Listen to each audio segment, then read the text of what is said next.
So this is talking again. If you're working away, just work away. Some of you have heard this. This will be the third time you're in third year, so you probably have it memorized anyways. But this is sort of based on the book, The Transforming Image. So that was like, I don't know, 22 years ago or 25 years ago we started. And I was looking at Northwest Coast painting. And so the book is no longer available, which is too bad. It came out in hardcover and then it came out in softcover, but they're not going to print it again. Now the whole project started with this chest that's in Moa, and it's in the center here. So I had the privilege of walking by it every day and looking at it. And like 25 or 30 years ago was when the print market really got started, and artists were bringing in prints to sell at Moa to show them and that, and we'd have discussions, and some of the prints were good and some of the prints were not good. Some of them really didn't work at all. But for whatever reason, every day I walked by this painting, I loved it. There was something about it that was very organic, very brilliant, and so I was having a discussion with a guy, Mike Q, and he said, you know what you need to do? You need to take that off that box photographically and put it on paper. Because maybe it's because it's on this old chest that it's got more life to it than if that image was put on paper. So that was like the beginning of the process. So that's what I did. I used a whole bunch of different films that I worked with to see if something might be able to move it onto paper just to help with the discussion. And when I used infrared, where's my little pointer? When I used infrared, a bunch of details popped out that I had never seen before, and so wasn't anything particularly clever, but it was like realizing that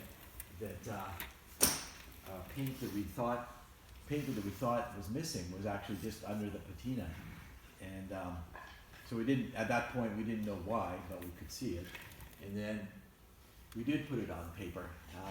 So I separated it out and put it on paper, and it still had a really good life to it. It had a real elegance that was missing from some of the prints that people were making and doing. So it was a question like, what's the difference? What's happening here that's an important factor?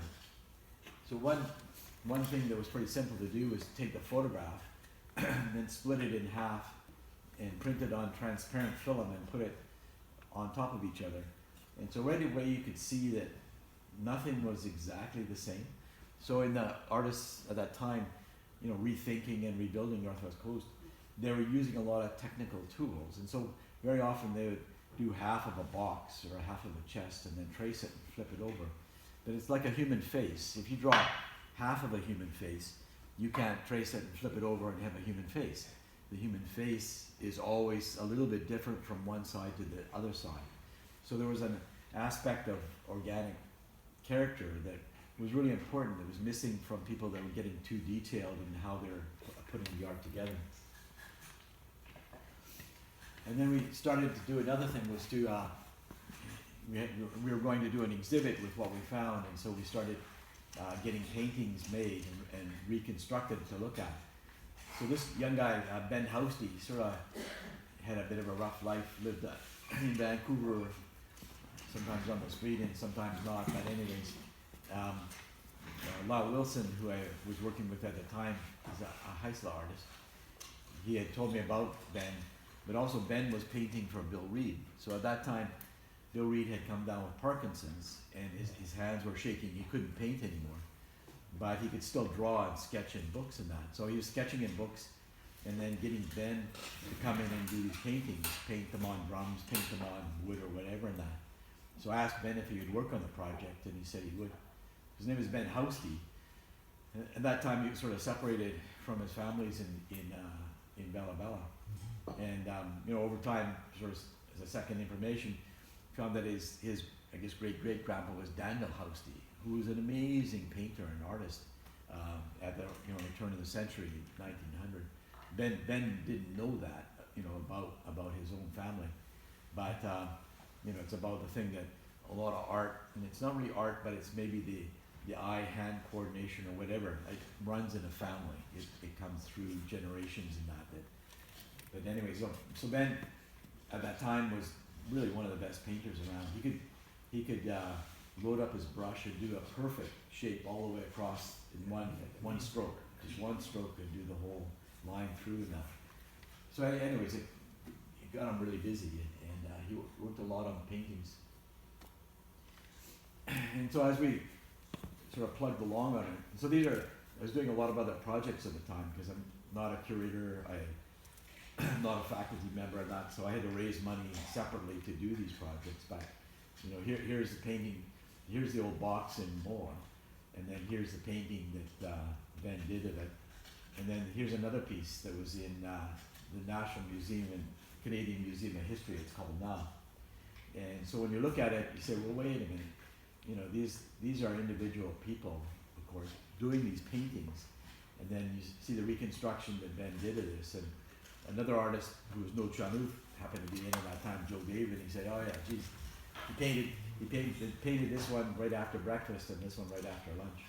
And just sort of saying that, you can see, this guy's work, right? You can see this individual's, way of composing and painting.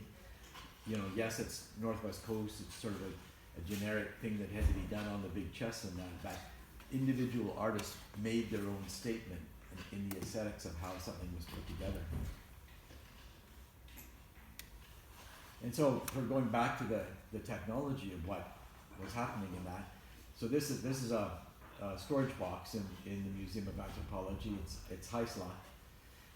And you can see, when you look at it with your naked eye, this is what you see, right? So you see a little indication, there's some painting on it or whatever and that, but you can't really look at it and study it. It's gone. So this is the same setup, but this is the same box photographed with infrared. And so what's happening is that the old paints, the old hematite, which is iron ochre, and the magnetite, which is the black pigment, those are mineral pigments and they absorb heat. So the film infrared actually takes a heat picture. So when it takes a heat picture of this box, when it's lit simply with photo flood lights, like in a photo studio, that heat is picked up in all the old pigment. The layer of black that's on the top, which is generally called patina, is a mixture of soot from the fire of being in a big house, maybe the oils and things that are floating around in the air. And then over that time, that stuff oxidizes black, so the painting basically disappears. But the painting is still there. It's underneath this layer of patina. And then in developing techniques, so Lyle was Heisla, so we obviously wanted to do the Heisla box. And so we would do an infrared photograph. We print it to exactly the same size, which a bunch of those are up here now because that's where we donated and put them after the exhibit. And then on that, tracing it on Mylar, and then transferring from the Mylar onto the wood and that. And so the idea of the artists that were all involved in this project was, don't clean things up. In other words, try and keep it exactly as they could, as what the painter did. And that, that can be difficult sometimes when you see a little bump or something, and the artists are perfectionists, like, I don't want to put that bump in there. But that's what we were trying to do, right? Capture these pieces as new. And then the other thing is that these, of course, are new works by contemporary artists, but they're reproductions in a sense. So we could put those in exhibits. So we could actually have this exhibit, and we did. We had it in, down in Rupert. We had it over in the West Coast. We had it in small community centers. We didn't have to use, museum, all the aspects of what you have to have: temperature, humidity control, security, and that. So we're able to move this exhibit around a lot and put it in different places. But the paintings were really tremendous. So once we found that it would work, we had a big 4x5 camera that I lugged around with me. And there was two other people that worked on the project doing all the photography, Jackie Dyson and Mila Kotek. And so we would go to different museums, we'd get permission, of course, to go there. And then we'd photograph the four sides of a box or a dish, or sometimes hats or anything that was painted. And we built up a huge inventory of paintings, probably about 1,200 maybe, or something like that. And then some of them, some of them are more generic, and some are really dramatic. So the box drums excuse me, the box drums were always some of the most interesting pieces in that, because they were really the personal possession of the clan chief, or you know, they were really a highly regarded piece, and in actual fact, box drums could be captured in war and held for ransom. And so if you want your box drum back, this is what it's going to cost you to get it back, because it is the family, it is the main crest of that family. And so, you know, it was to, you know, capture all the paintings that were being done. And, you know, again, along with, you know, there's lots of old painted basketry in that, which also has a really dark patina. You can barely see the painting. But when you use the infrared, you know, you can get the whole composition to pop out. And so this was a really interesting one too. This is a box in the Vancouver Museum. And so when you look at that box, this is normally what you're going to see. So again, if you sort of reflect some light off it, you can see some little lines and things like that, but not much. You couldn't really study it. So this is the infrared of that particular box. But what else came out of this was so interesting is that, so this is the four sides, so the front, the back, and two sides. There wasn't much on these two sides. It's sort of a typical storage box.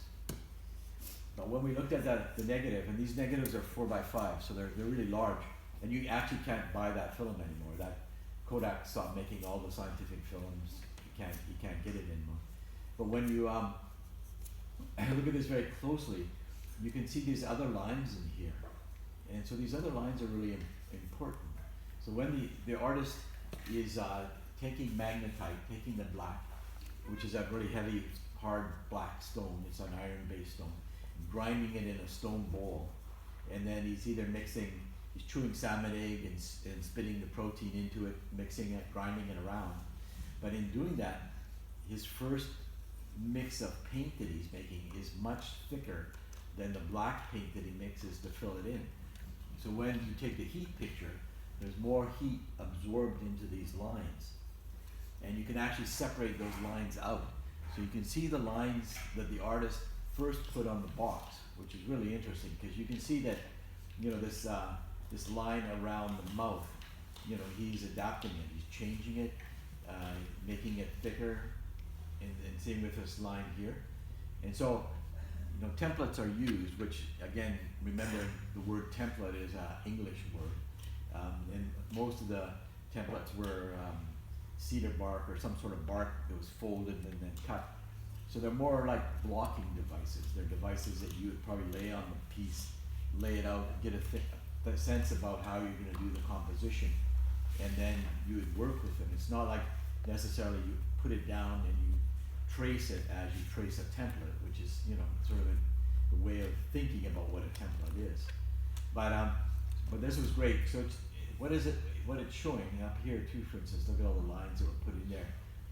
So when all the line work is finished, then the artist makes a black, but he's not making it as thick and heavy as the lines that he needs to cut the design in. But to our eye, to his eye, to her eye, that black is the same black, and then the black got painted and filled in. So your eye would never see these lines because they're, in a sense, they're density lines. So it's really useful to think about, you know, this artist producing this work, thinking about space, thinking about lines, altering it to get the composition and weight balance that they wanted to get.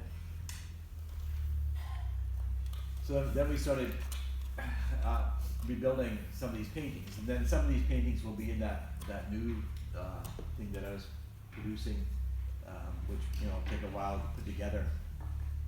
But, you know, bringing together these works that are different in many ways, things that are not quite as expected, and actually along our Central Coast, but that book will cover right from the most South Coast right up to the north eventually. And then that's the one that I was showing the other day that really is one of my favorites, where you have the two sides that sort of mesh together in that, and you know, really create an animation of transformation. So these were you know, painted on cedar at the time. So you know, for instance, the Central Coast ones were mainly done by Ben Housty. And then, you know, here's sort of a variety of ones. So these were done You know, like this one was done by Glenn Talio, this one was done by Dempsey Bob, this one was done by Ben Housty, some by a Tsimshian artist, a Kitkatla artist, forget his name, sorry. Anyways, there's all sorts of artists that got involved in it because they seen it as a really useful thing to rebuild these paintings and make them available to, you know, generations like yourself to see these pieces that are literally spread all over the world in you know, more than 1,000 museums and private collections. And then when we were doing it, of course, we got involved with the big planks that are in the museum collection. So this collection of planks came from Lac Barams, and there was no information really with them. And so it was to reconstruct them. And so again, with the planks, you know, you can look at this and you can obviously see that it's, you know, painting, but really to look at the details is difficult. So this is the infrared of that same group of paint planks right there. And then when we were doing it, there's some areas were coming out fine and popping out. So this part right here which is the body of the female spirit. You know, it's right here, and you think, well, you know, there's something missing. There's some red missing, and so fiddling around with using some other films, we were able to get some of the red details to pop out. And then later in testing those pigments, that's when we found out red, you know, was a really early trade red that was being sold out of the fort. So the artist had, you know, just used that red in that very special place. And then, you know, putting it together, this is the body of that the female spirit, and then this is the red in that area, you know, that was used just to accentuate and make that look different. And then we did infrared of all the planks and put together what the house front looked like. And at about this time, you know, we were able to determine that it's a bear mother with 2 cubs, and then a female spirit here. And so the council at Lac Barams at the time and some other researchers connected us with the family that said, you know, well, our crest is a bear mother, and so that was likely their crest. And so we asked their permission to actually go further and to reconstruct it. And so this is a reconstruction, and let me see if I got that.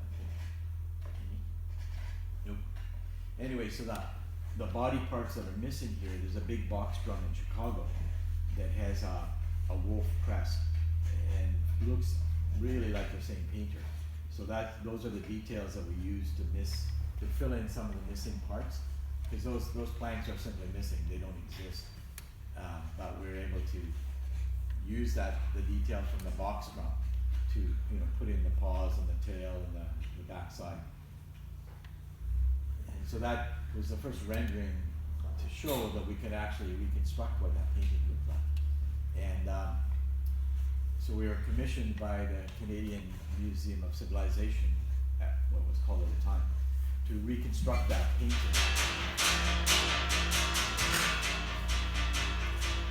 And what was that? Should we be concerned about that?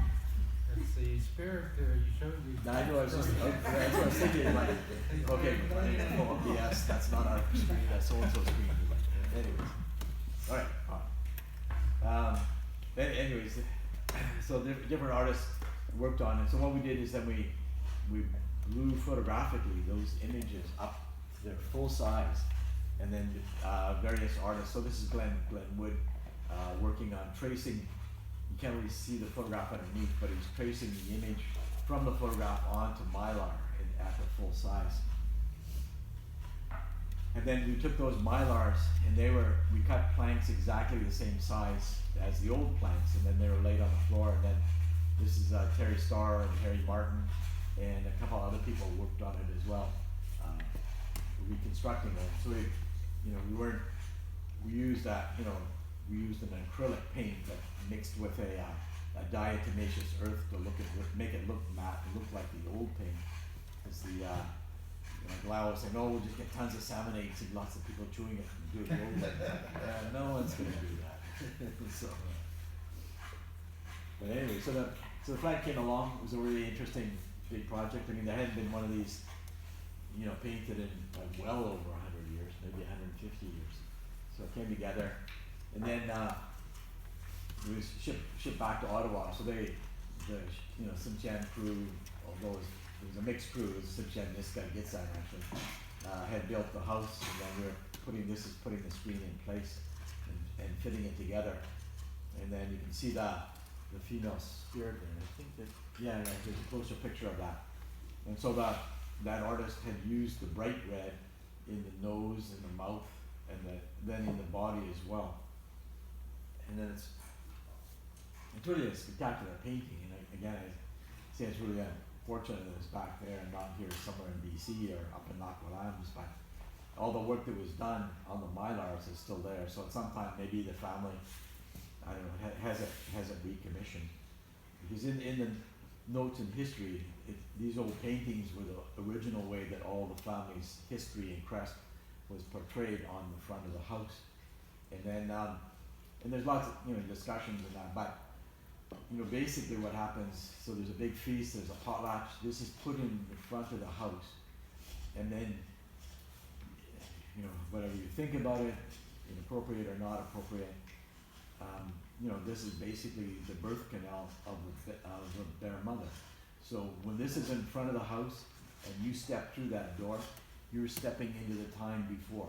You're going into the time before to see all the dances and all the things that happened that gave that family its crest, its power, its presence.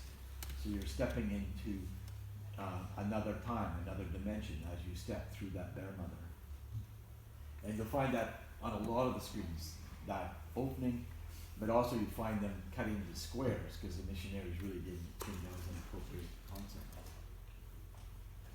So the other planks that came from Lac Malams, and like on the cover of that book is that one image. So this is what they look like, which is like, what can you see?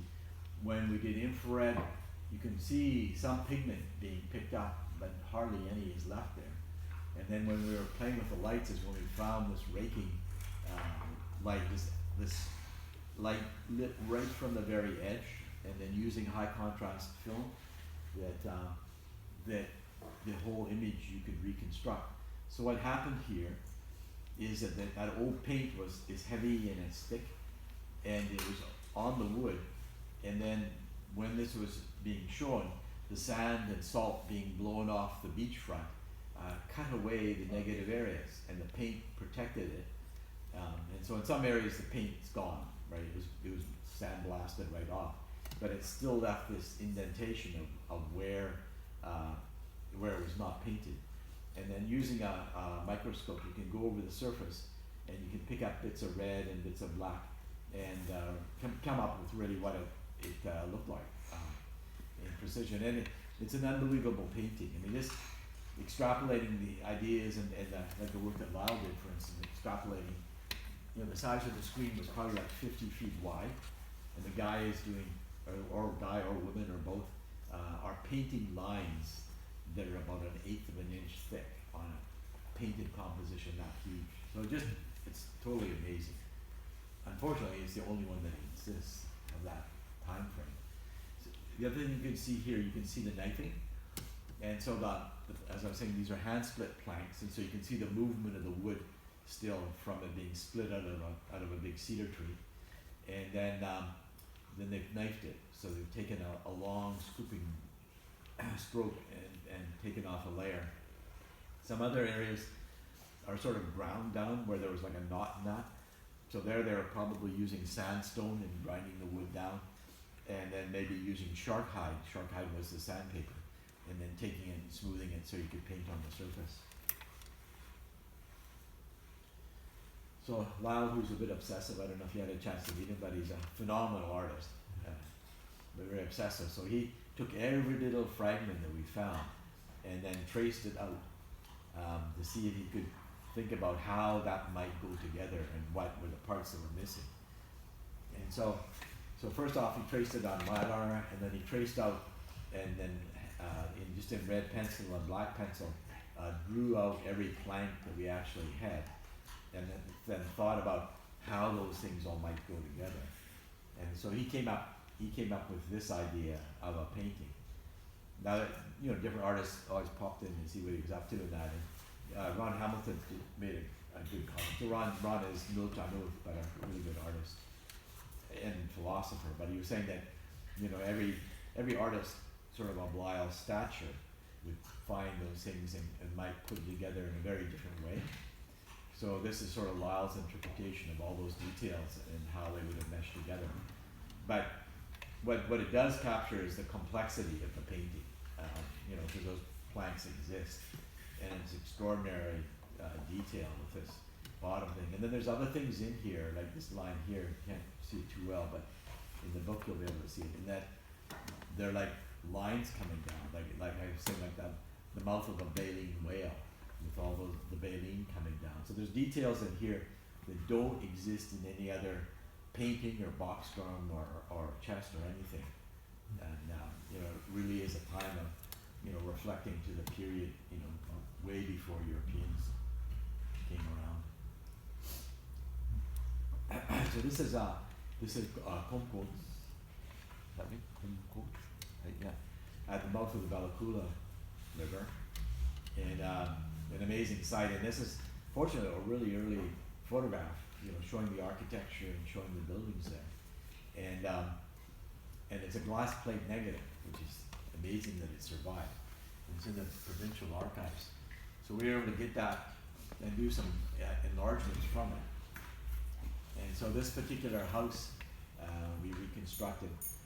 So it's an eagle crest, and that you can see the entranceway, interesting, the horizontal planks and the vertical planks. And then this was really before computers. Actually, we weren't using computers at this time, and we used the swings and tilts in a big 4x5 camera to actually turn it around and make it square. And so this is it. And then Lyle painted it out on wood as well. And then we were also taking out different projects. And so for the expo that was in Spain, we took the eagle that was on the one side here, and then Glenn Talio and Marvin Talio and Ben Housty used that as an inspiration to create a big sort of more modern painted screen. So here they are with the huge planks that we got cut especially for it, and then painting of the design. And then they added more of the blue color, which is sort of more of a contemporary blue, say from 1900. They added it into the screen to sort of make it a bit more contemporary, but using the old composition as the basis. And then when it was finished, the screen was too big to put up in a museum to take a picture. So it's laying on the floor in the Great Hall. And then Ben and Marvin and Glenn are laying on top of it to get the picture taken. I was wondering why your hair was like that. Yeah. So that's why Ben's feet are floating off the floor here. He's a bit short, so he wanted to be the same size as Marvin, basically. Anyways, sad to say that Marvin has passed. He has a really beautiful mask in the National Gallery in Ottawa right now. So then there was other photographs that we were working with. This is also in Lac Rolans. This is how's this gig, right? Is that right? Yeah. So anyway, so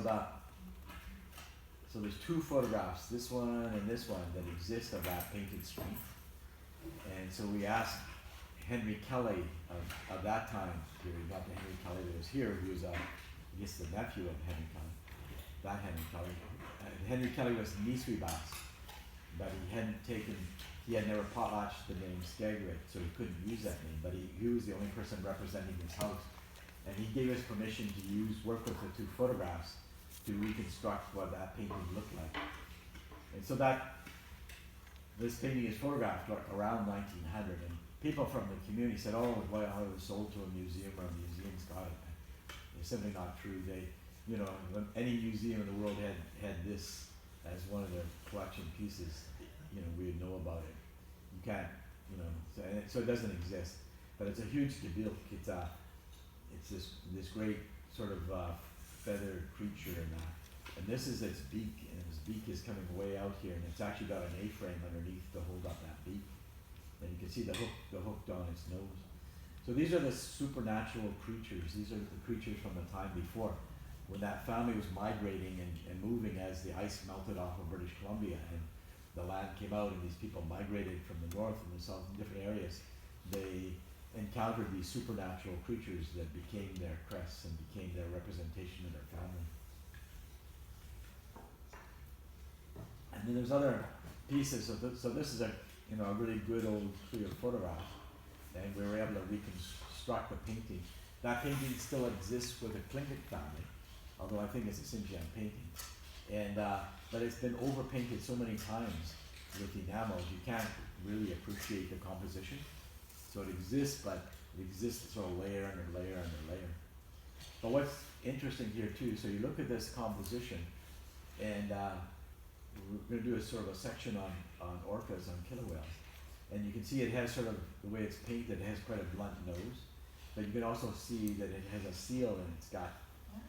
And then you can see also these creatures in red, which are glowing out. So it's like the spirit of life of that orca.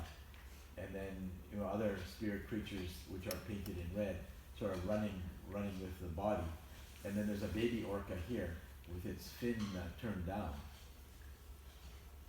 And then you think about orcas in the wild, and so our concept, if you draw just an orca, then it's just an orca.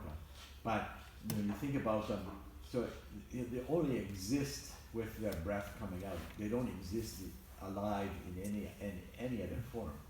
And they always have waves around them. There's always the spirit of their movement and their waves and that. And so that you can sort of get a sense that this is how the artist is portraying that. He's not portraying it as an anatomical specimen. He's portraying it as this creature in the environment and all the things that are connected to it when it moves through the water, when it's out there, living with its paw.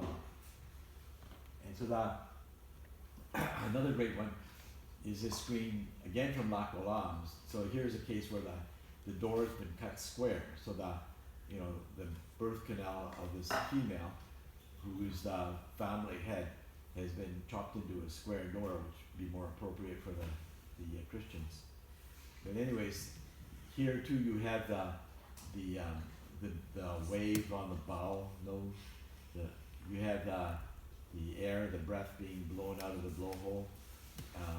You have other elements around it, and also the off the dorsal fin, you have another. You have the wave that comes from the dorsal fin. Oops. And so the interesting thing, I went down to the aquarium and met with John Ford, who's a specialist in orcas and that, and he was saying it was just at that time that they're realizing there's two distinct species of orcas on the coast. There's the one which are the ones that are more singular and that eat the seals and eat a deer swimming from island to island, and they have a much more blunt nose that they use to drive into the seal or drive into the deer or whatever's out there to stun it, to eat it.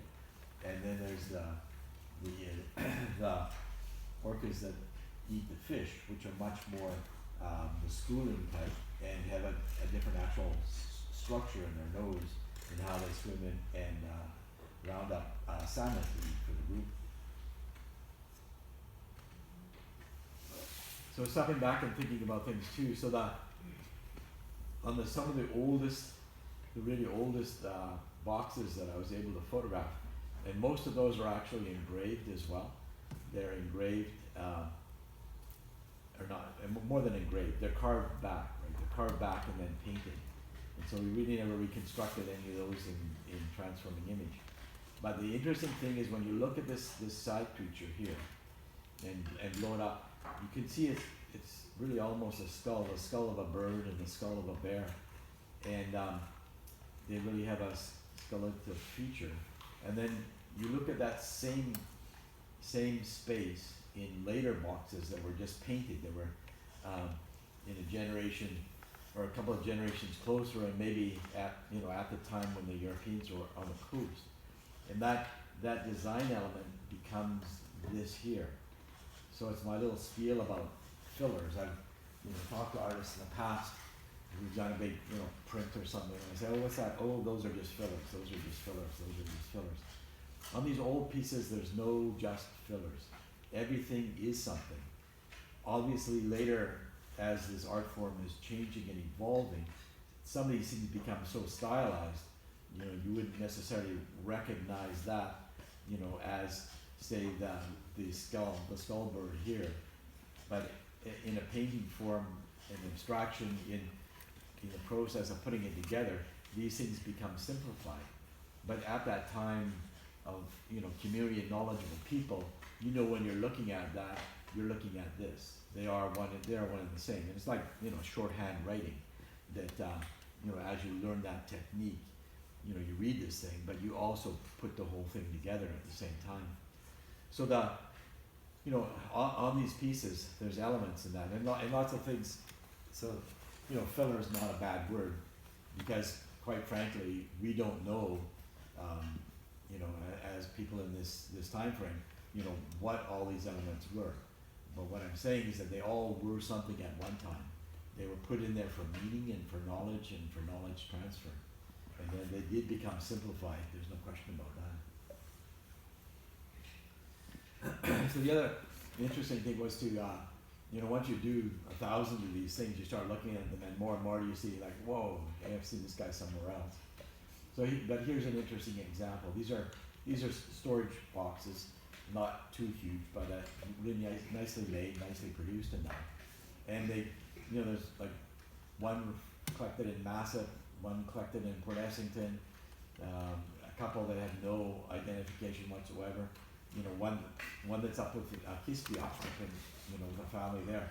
But when you start looking at them, you think, oh, wait a minute, these are all connected.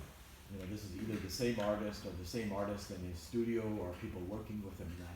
He uses the same sort of formats of space and spatial relationships all the time. And so, it's the aspect that, these are regarded by all the people around. They appreciated having it. They probably, appreciated the dried foods that came in it with it, or the dried herring spawn or whatever and that. So they were moved around. So they carried commodity. And there's a couple of great quotes of, a guy writing really early on, seeing a high-ranked woman marrying into another community, and there's like 10 canoes filled with boxes of oil and food and blah blah blah that's coming as part of the dowry. So obviously those things are being moved from community to community as as relationships are formed and alliances and whatever.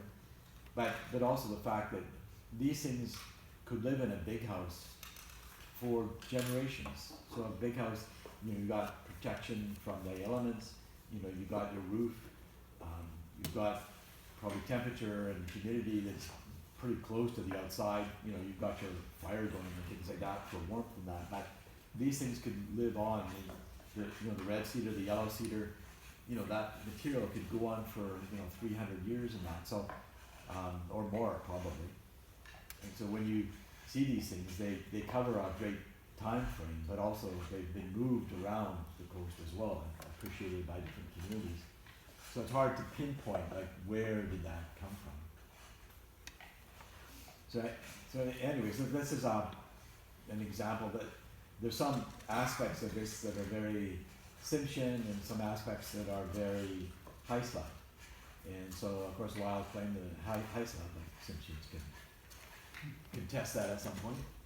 In the meantime, he did reconstruct the paintings on this chest, and then this storage box, and this food dish. And they're really the same person.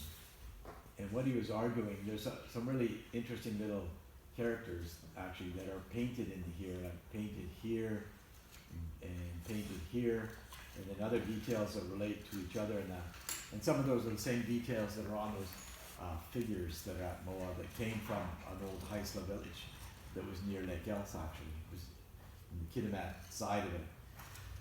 So that's why he was claiming them as Heisler. But irregardless, he repainted them in that, and you can see the sense and detail that was put in there that is, connecting an artist that, did 3 different works.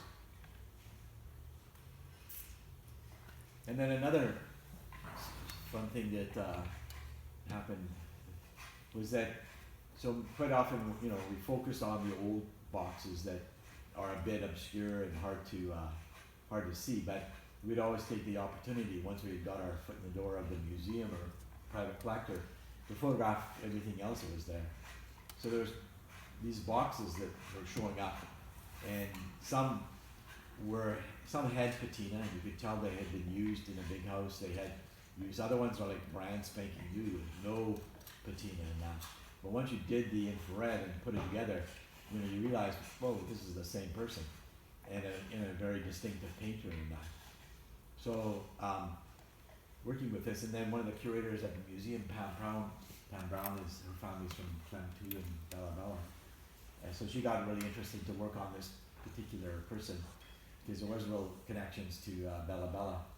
And over time we were able to you know, put his name together and track his history. And so his English name was Captain Carpenter. And there's still the Carpenter family. And actually, apparently next year, first year, there's a young lady coming who is of the Carpenter family. But he worked at the lighthouse at Dryad Point. He was the lighthouse keeper and doing his art at the same time. And so in Germany, in Jacobson's notes, he talks about seeing a chief seat that he wants to buy, but the person won't sell it to him. But then he commissions a chief seat from the same person. And so, you know, this is the chief seat that's in Berlin, and it's like brand spanking new. And then this is the chief seat, which is now in the RBCN in Victoria, but that came from Captain Carpenter. And so his crest, he used two crests particularly. He used the killer whale, which is his crest, and the eagle. And so these are sort of, this is the human sort of transforming between eagle and killer whale. And you can see it in a lot of his works. And it's interesting, that's the only two things he ever put into his work as crests, because those were his crests in that. And then, so that's the chief seat. And it's an interesting thing too, that the chief seat, and we just got another Hiltz piece from that lady in her collection is Chief Bell, but it's a very modern or Victorian, but they all have this sort of big character here with all the teeth sitting on the bottom. And so it's like, you know, if you're gonna sit on me, you better look out for the teeth. It's a really interesting sort of funny twist. But on that, the chief seat in Victoria, you can see his sort of classic way of doing it, an orca, killer whale, is that he creates the blowhole by taking the line off the back of the head and then off the shoulder. And then it's not, you know, these are never painted proportionally, but this is the front fluke and this is the tail flukes here. And so it's sort of wrapped around, and that becomes one of the side pieces of the chief seat.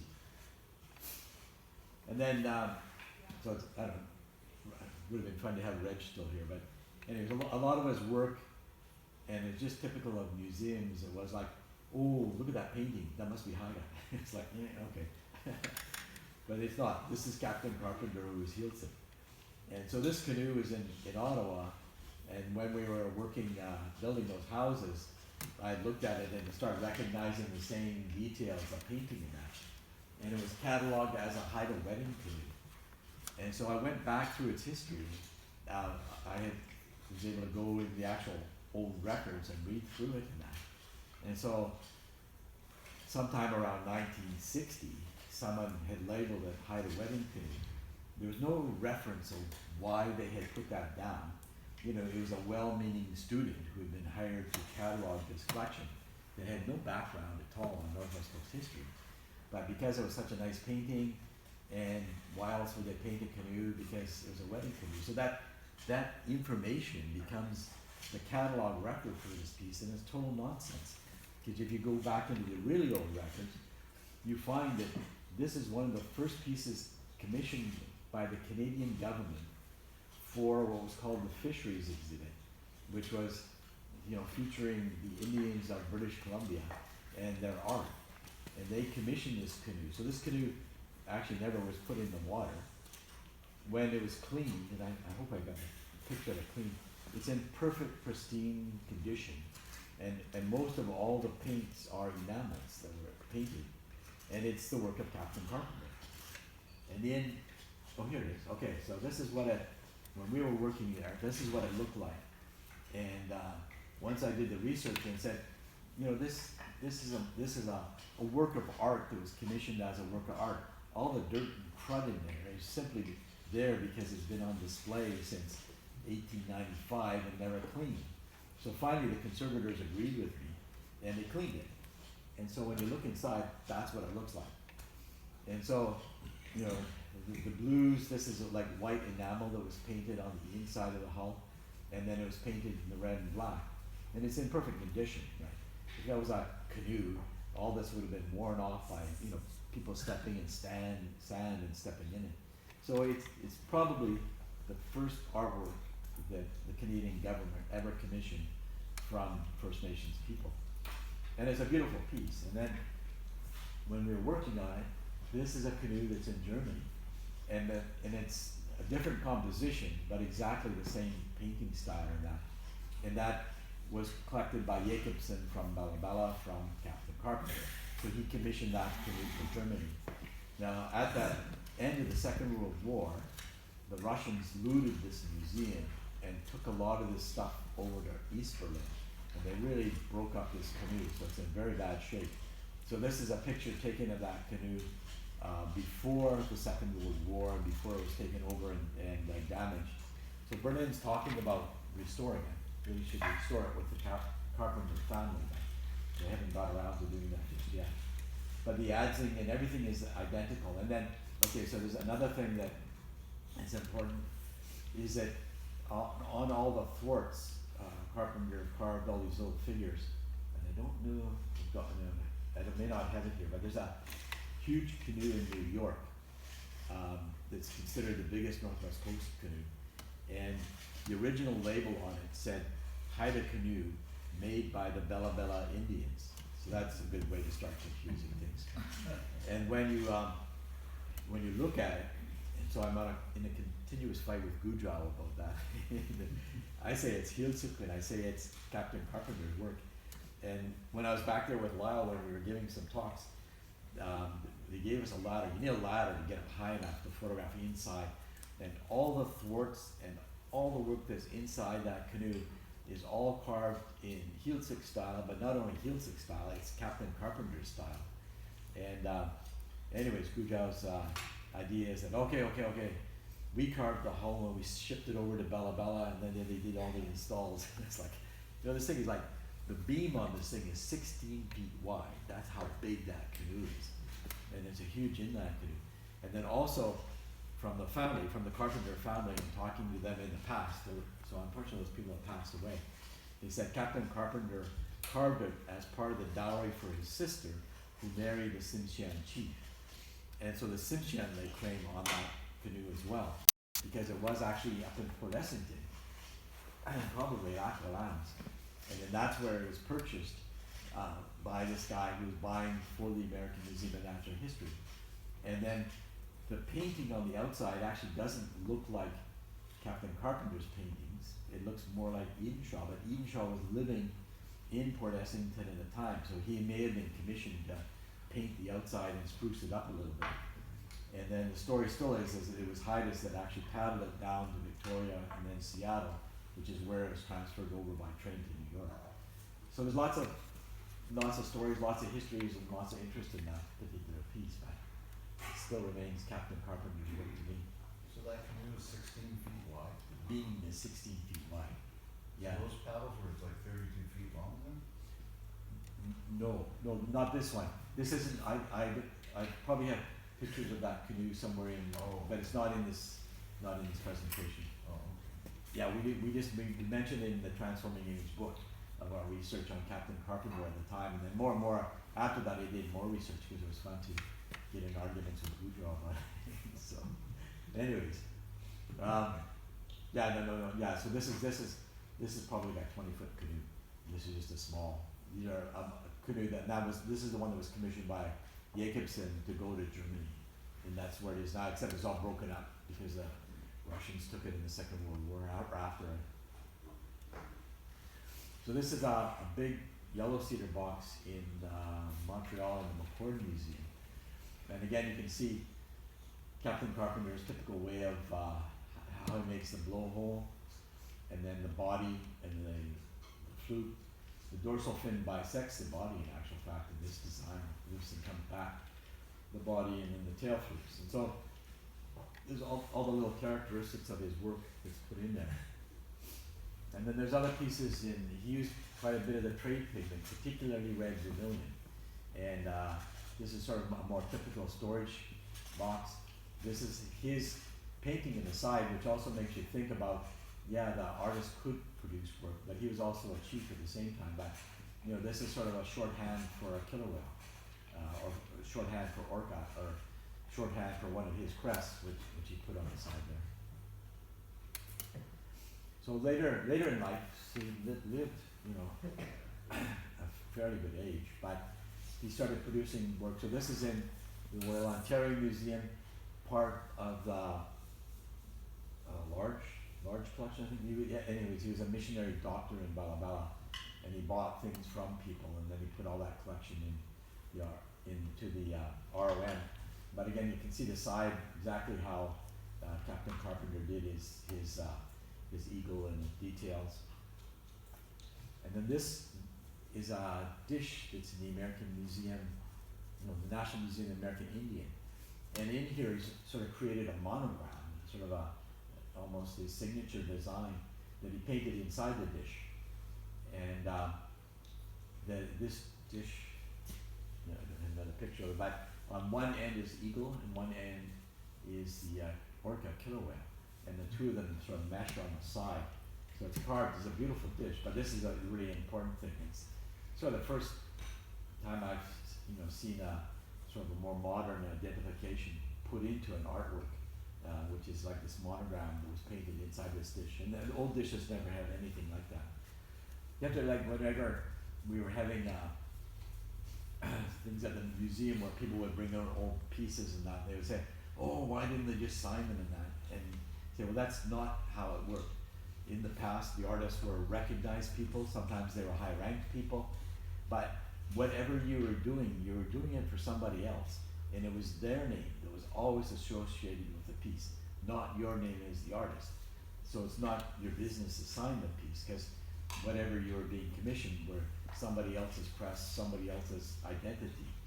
And so this is a different case, because Captain Carpenter was a high-rank chief, and putting his own identity into this.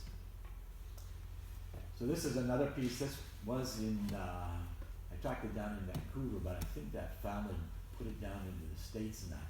But this is the lid of a box. It's all Captain Carpenter's work. And then, so the other thing about this, I don't have all the side shots, but so his hand is getting very ragged. He's getting very shaky in that. And his last painting actually is in Bella Bella, in the hospital there. It's over the door. And someone told me that's Captain Carpenter's work, and I thought, whoa, that doesn't look like his work. But what happened, in talking to the family, he died of what they call the shaking disease. They said, yeah, that's what he died from in that. And so at the same time, we're working with Bill Reed, who has shaking all the time, and it's Parkinson's. And so Captain Carpenter was using red Chinese vermilion in all of his paintings. And red Chinese vermilion is mercuric oxide. It's the most toxic pigment you could ever work with in your life. And you think about, that transition time where he's probably, doing the same thing, like, grinding some of the old paints, but he's also taking the powder, the mercuric oxide powder, putting it into a bowl, grinding it up, spitting and mixing it into his paintbrush and sharpening it. So he's probably ingesting mercuric oxide. And so the same thing with Bill Reed. We knew Bill, we go see him all the time, and he's doing a beautiful piece of jewelry, and he's like, 4 inches away from it with his big binoculars, his big magnifiers, and working away, and he's breathing vaporized solder, vaporized gold, vaporized silver, vaporized all these things that he's soldering and putting together. And now, one of the aspects of Parkinson's they realized is metalloid poisoning. So metalloid poisoning might be a real contributor to Parkinson's. So the fact that Carpenter was consuming this mercuric oxide may have been a contributor and given him Parkinson's, which is what, is probably what the shaking disease is when people talk about it. So it's all just a thing to me telling you to, as artists, be very careful about your pigments and your breathing and solvents and all the stuff that you work with, because, as younger people, you may be, just fine and dandy, but it may be taking its toll on you, so be careful about all those things. You cannot buy Chinese vermilion anymore. I've got a package of it that I did buy, manage when it first started, but you cannot buy it. It's such a toxic material. Anyway, so his son was Fred Carpenter, who was okay, so, why are they Carpenter? Well, that's what the missionary called them, because they were the people building the boats, building the canoes, building the boxes, building the houses.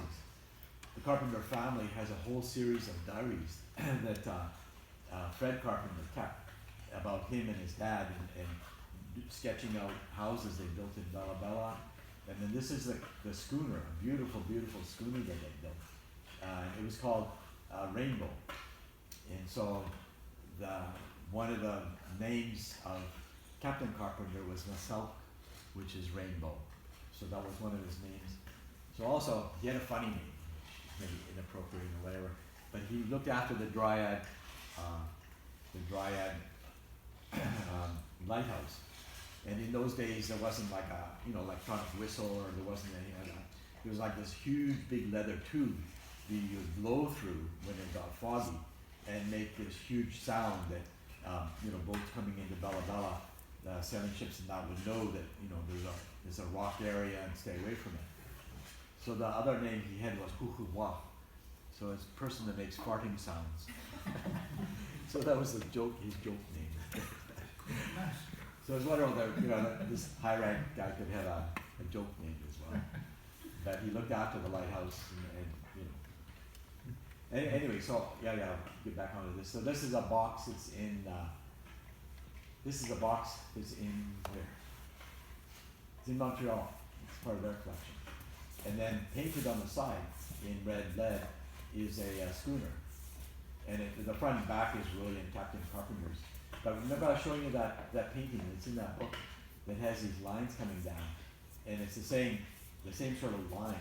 What are those things and all? And it was interesting that Dempsey, when he first looked at them, he said, that looks like eagle down to me. It doesn't look like, tracks, or it doesn't look like that. But it's eagle down coming down across it. So, that's a great thing about art and interpretation. People have thoughts, have ideas, and then they can see something and it becomes that. So one of the amazing thing are these dishes that were painted that are so phenomenal. And so this dish was collected by Emmons from McLennan, and then Boaz brought back pictures of it and met with Charles Edenshaw when he was living at Port Essington, and he shows these pictures to Charles Edenshaw and asks him what is that, and Edenshaw tells him it's one of the Raven traveling stories and that. And then Boaz says in his own notes, this guy doesn't know what he's talking about. So here's one of the last northern artists doing this amazing work that he was doing. Boaz asking him, "What is this? What do you see?" And Charles saying, "It's Raven traveling. It's one of his stories." And then Boaz saying, he doesn't know what he's talking about. It's totally ridiculous, right? Here's this knowledgeable person, but what the context is you have to think about is that at that time, abstractionism hadn't started in European art. And so if this is Raven's story, then there must be a little black bird, walking down a street or something like that to be Raven's story. The idea of intellectual abstractionism as a form of communication hadn't taken place. And in fact, if you look in the studios of the first abstractionists, they have Northwest Coast art, they have Maori art, they have art from these other indigenous communities, which is what stimulated them to think to become, okay, let's become abstractionists and think about art in a different way. So when Boaz is interviewing this guy, that concept hasn't come into sort of European art form. But it's a super amazing piece, and this also was one of Bill Reed's favorite pieces. And this is his drawing of it. And then when he passed away, he wanted to be buried in it, so he couldn't be buried in a piece which is in the American Museum of Natural History. So Richard Sumner, who is one of Doug Kramer's students, commissioned him to replicate the box exactly, and then that's what Bill Reed's ashes were put into, and then buried in Canoe.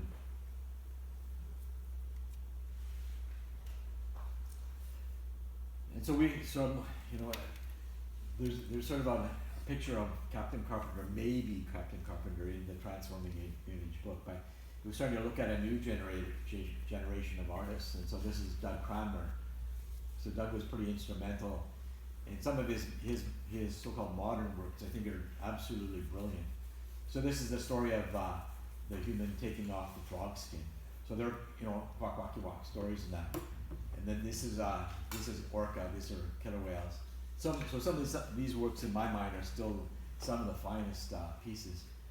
So he was when he was doing these paintings, he was living in Vancouver in a bit of a ramshackle place and that, and all the walls had 1/8-inch mahogany plywood tacked onto it to make it work. And so each time Doug had an inspiration, he'd just cut a piece of the wall off and paint it and then sell it. And I did an exhibit of his work. I talked to him and I tracked down all these paintings that I could, but there's still, he remembered paintings that he did that are still out there somewhere that I never tracked. I wasn't able to track them all down. But this is orca, right? This is the idea of orca. Then just when he passed away, he was so recognized that people put on an event to raise money to do a book. And so we did a book on Doug. Actually, there's Bo there, and Calvin Hunt and other Hunts, all sorts of Kwak Waki Wak people from all different communities came together to put it together. So it's not also about painting, it's about basketry. These are all ladies from Mount Currie, from Lillooet, that come together to look and are studying the history of basket making in their community and bringing young people into those traditions. And we have a large collection of baskets from that area, so the ladies are working, and we have a lot of the English names, we don't have the First Nations names. And so they're working to put that information together. And then just talking about cultural centers. So these pieces that I've been showing you primarily all reside in private collections and museums, but cultural centers are being built, and pieces will go back there, hopefully in our generation, maybe the next generation. But this is just showing the adaptation, for instance, of the baskets to a whole new format. So taking that tradition of weaving and creating something new with it. So that's the basis that you're involved with as well. You're learning traditions, you're learning details and characteristics, but you can transform those into new things as well. It'll be for your community. And then, working with elders. These are elders from Aqualams, looking at the planks and thinking about. They had never seen them before. This is Mike Yell, who did a lot of work with Tsimshian language. I think she's living here sometimes. Not sure. And then there's some really good schools coming along that are teaching, are bringing knowledge to communities and community members, and building a great infrastructure for the future. I've seen that picture the other day. And then just ending with this one. This sort of captures the essence. So the old paintbrushes are amazing. They're beautifully made. The bristles are usually porcupine guard hairs or sea otter guard hairs, long hairs. They're wrapped and bound with spruce root.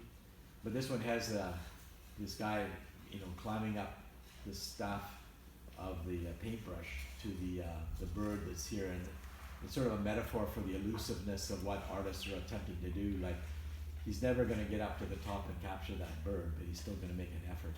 So in a sense, that's what you're doing, right? You're always going after this elusive idea and producing it at different levels. Unfortunately, a lot of these brushes, it's good they kept them back. What was happening is that, of course, the old brushes, were very organic with minerals and then chute salmon egg and or sometimes blood used as a binder and different things.